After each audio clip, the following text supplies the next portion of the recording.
Donald Trump की लीपापोती शुरू हो चुकी है। भाई जो अभी कह रहा था 48 घंटे में हम ईरान को मिटा देंगे, वो अपने सुर बदल देता है भाई।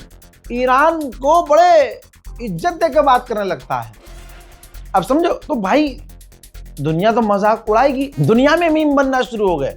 तो डोनाल्ड ट्रंप एक बार फिर से दुनिया के सामने आया।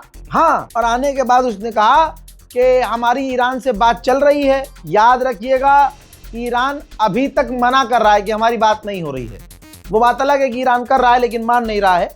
लेकिन डोनाल्ड ट्रंप ने कहा कि हमारी ईरान से बात हो रही है और ईरान यूरेनियम एनरिच करने से मना कर रहा है। मतलब ईरान राजी हो गया है कि वो यूरेनियम एनरिच नहीं करेगा और परमाणु नहीं बनाएगा। अब सोचिए दोस्तों, जनाब खामनाई जब जिंदा थे तब भी तो यही स्टेटमेंट ईरान की थी कि ना हम परमाणु बना रहे हैं, ना हमारा यूरेनियम और बढ़ाने का कोई इरादा है। तो कल भी जो ईरान की स्टेटमेंट थी, सुअर ये कह रहा है कि आज ईरान ने आज माना है। ईरान तो पहले से मान रहा था। ईरान ने तो कहा था कि हमारे लीडर का फतवा है कि हम परमाणु नहीं बनाएंगे। तो बात वही है, लीपापोती शुरू है। बस समझ नहीं रहे कितनी इज्जत वाली बात आ गई है, नाक पर बात है। तो भाई इज्जत बचाने के लिए लीपापोती तो करेगा ना ट्रंप। दोस्तों, इसने कहा कि हमारी जो बात चल रही है ईरान के बहुत बड़े लीडर से चल रही है। सुप्रीम लीडर से तो नहीं, लेकिन बहुत बड़े लीडर से चल रही है। और आज कोशिश की जाएगी कि उनसे फोन पर हमारी बात हो जाए, मेरी बात हो जाए फोन पर। और जिनसे बात हो रही है वहाँ बहुत इज्जतदार और बहुत पावरफुल आदमी है।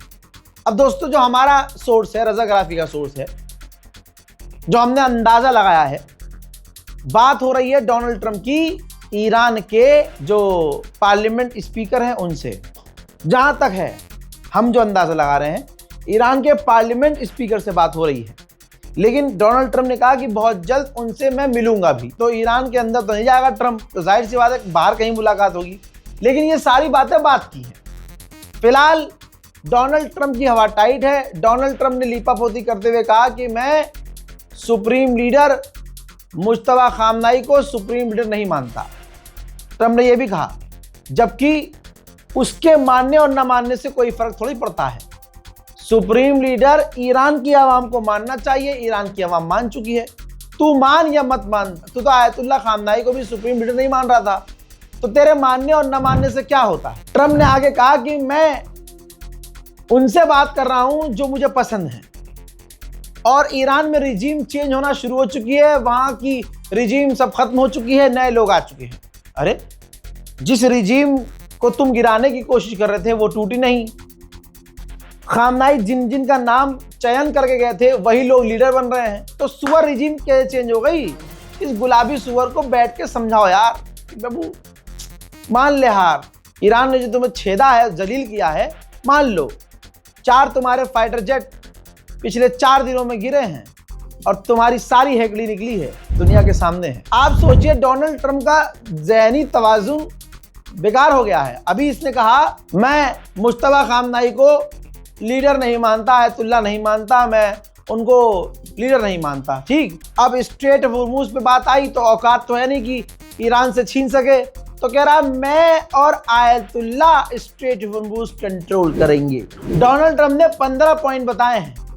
सिर्फ इतना कहा है कि 15 पॉइंट पर बात हो रही है, जिसमें यह है कि ईरान न्यूक्लियर नहीं बनाएगा, ना बढ़ाया हुआ यूरेनियम जो उसने एनरिच किया हुआ है वो मुझे दे देगा, और ईरान हथियार नहीं बनाएगा, बला बला बला। अभी एक तरफा कुछ भी बोल के चला जाए, लेकिन इसकी बातचीत में, इसकी बोली भाषा में साफ नजर आ रहा है कि इसकी सारी अकड़ निकल चुकी है। और उसको पता है कि अब ईरान से तमीज से बात करनी ही पड़ेगी, वरना ईरान तो पेलेगा ही। फिर से कह रहा हूं, ईरान ने अभी तक एक्सेप्ट नहीं किया कि बात चल रही है।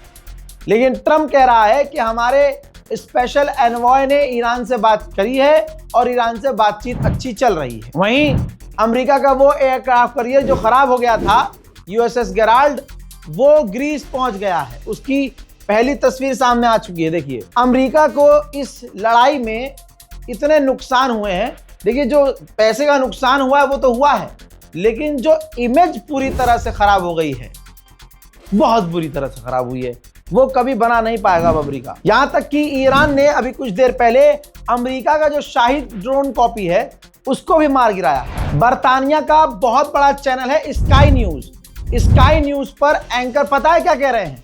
स्काई न्यूज पर बात चल रही है, एंकर्स कह रहे हैं कि ईरान ने पिछले 2-3 दिनों में जो बहुत बड़े हमले किए हैं अमेरिका की और इजराइल की साइट्स पर, उसके बाद डोनाल्ड ट्रंप पीछे हटे। मैं अपने सोर्स से बता रहा हूं, पाकिस्तान, तुर्की और इजिप्ट, याद रखना मोहम्मद रजा ने बताया है, पाकिस्तान, तुर्की और इजिप्ट ने एड़ी चोटी का जोर लगाकर अमेरिका और ईरान की बात करवाई है।